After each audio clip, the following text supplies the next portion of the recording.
মহান আল্লাহ তাআলা বলেন, হে আমার প্রকৃত ঈমানদার বান্দারা, তোমরা ওই দিনকে ভয় করো যেদিন তোমাদের মুখে তালা লাগিয়ে দেওয়া হবে এবং তোমাদের সমস্ত কৃতকর্মের সাক্ষী তোমাদের প্রতিটি অঙ্গে তিলে তিলে দেবে।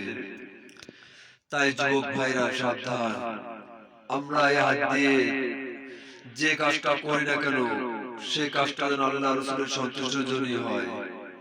আমরা মুখ দিয়ে যে কাজটা করব সে কাজটা যেন আল্লাহ রাসূলের সন্তুষ্টির জন্য হয় এবং পা দিয়ে যে কাজটা আমরা করব সে কাজটা যেন আল্লাহ রাসূলের সন্তুষ্টির জন্য হয় এবং চোখ দিয়ে যে কাজটা করব সে কাজটা যেন আল্লাহ রাসূলের সন্তুষ্টির জন্য হয়।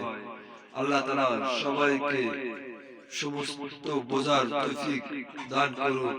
আমিন।